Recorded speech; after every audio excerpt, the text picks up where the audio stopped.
সুস্থ আছো? আমরা যে অঙ্কটা নিয়ে আজকে আলোচনা করতে যাচ্ছি সেটা হলো কিভাবে আয়তলেখ নির্ণয় করে। আয়তলেখ নির্ণয় করতে গেলে আমরা প্রথমত একটা শ্রেণীর সারণী নিলাম। সেই সারণীটা হলো শ্রেণীব্যাপ্তি গণসংখ্যা। শ্রেণীব্যাপ্তি হলো 61 থেকে 40, 41 থেকে 50, 51 থেকে 60, 61 থেকে 70, 71 থেকে 80, 81 থেকে 90, 91 থেকে 100। গণসংখ্যা হলো 6, 8, 10, 12, 5, 7, 2। এখানে আমরা লিখবো আয়তলেখ অঙ্কনের জন্য। আয়তলেখ অঙ্কনের জন্য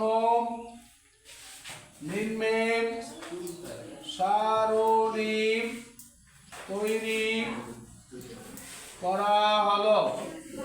আয়তলেখ অঙ্কনের জন্য নিম্নে সারণী তৈরি করা হলো। আমরা সারণীটা নিব 1, 2, 3, 4, 5, 6, 7, 8, 9। তো আয়তলেখ অঙ্কনের জন্য আমাদের প্রয়োজন অবিচ্ছিন্ন শ্রেণীসীমা ও শ্রেণীব্যাপ্তি, অবিচ্ছিন্ন শ্রেণীসীমা, গণসংখ্যা। শ্রেণীব্যাপ্তি হলো 31 থেকে 40। লিখবা শ্রেণীব্যাপ্তি গণসংখ্যা, শ্রেণীব্যাপ্তি অবিচ্ছিন্ন শ্রেণীসীমা,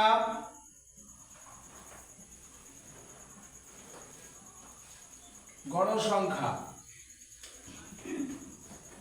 শ্রেণীব্যাপ্তি 31 থেকে 40, 41 থেকে 50, 51 থেকে 60, 61 থেকে 70, 71 থেকে 80, 81 থেকে 90, 91 থেকে 100।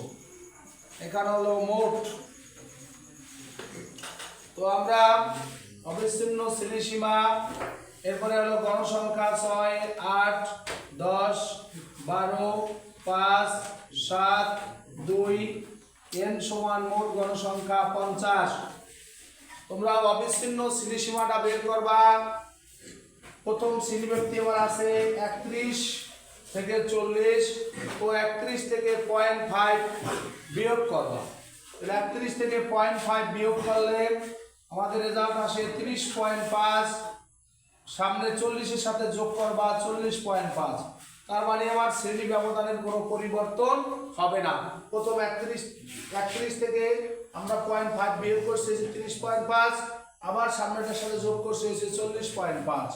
পরেরটা হবে 40.5, 50.5, পরেরটা হবে 50.5, 60.5, তারপর হবে 60.5, 70.5, 70.5, 80.5, 80.5, তারপরে 90.5, 90.5 থেকে 100.5।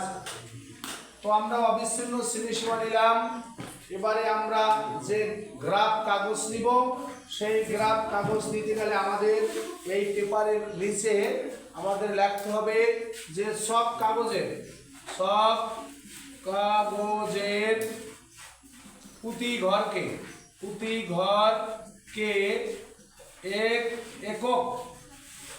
তোমরা ইচ্ছা করলে 1 একক ধরতে পারো, 2 একক ধরতে পারো, 5 একক ধরতে পারো, তার গণসংখ্যার উপরে নির্ভর করে। 1 একক ধরেন x হাইফেন দেওয়া অক্ষ বরাবর, x অক্ষ বরাবর অবিচ্ছিন্ন শ্রেণীসীমা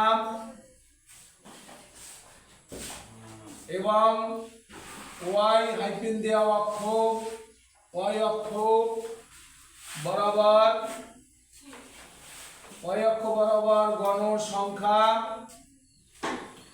গণসংখ্যা নিয়ে আয়তলেখ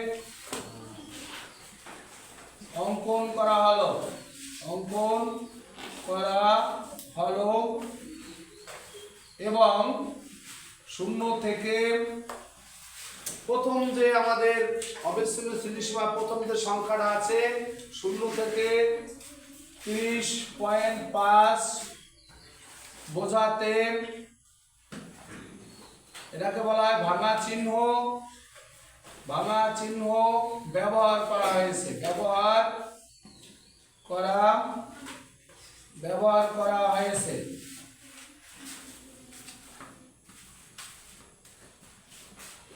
এই আমাদের লেখাটা লিখলাম। এবারে আমরা একটা গ্রাফ আঁকে নেব। আমরা গ্রাফটা আঁকে নিই। তোমরা তো গ্রাফ পেপারে তোমরা এটা বসাই দিবা, কিন্তু আমার তো এখানে গ্রাফ পেপার সেট করা যায় না, বিধে আমরা একটা ঘর কাটে নিই। 1 2 3 4 5 6 7 8 9 10। তো 1 2 3 4 5 6। তো আমাদের এই আমরা উপর দিকে নিলাম গণসংখ্যা y অক্ষ, এখানে নিলাম 0, এখানে নিলাম x।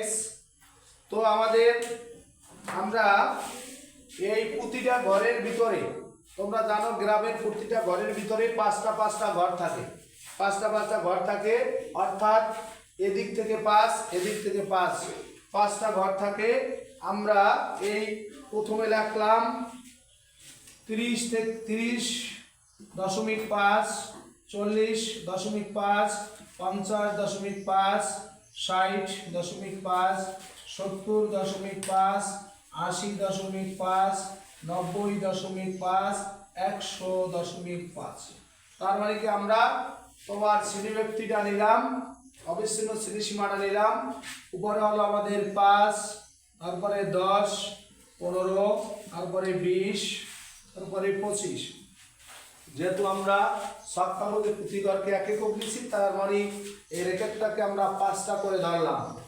তো আমরা দেখতে পাই আমরা এই প্রথম শূন্য থেকে 30.5 বোঝাতে ভাঙা চিহ্ন, আমরা ভাঙা চিহ্ন দিলাম।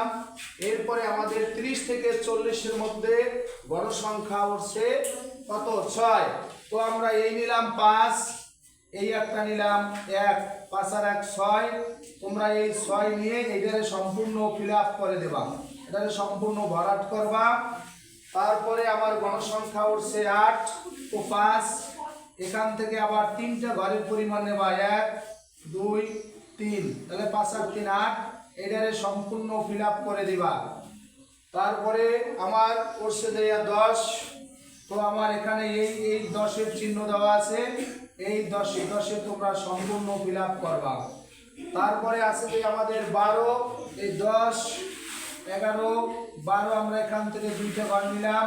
তারপরে এটারে সম্পূর্ণ তোমরা ভরাট করে দিবা।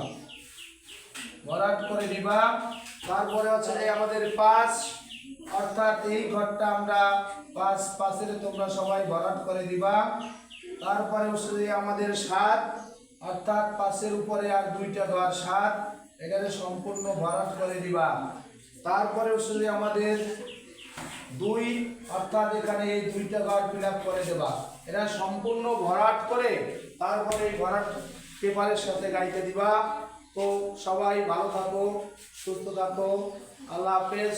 সবাই মনোযোগ সহকারে অঙ্কটা দেখবা আর বেশি বেশি লাইক করো।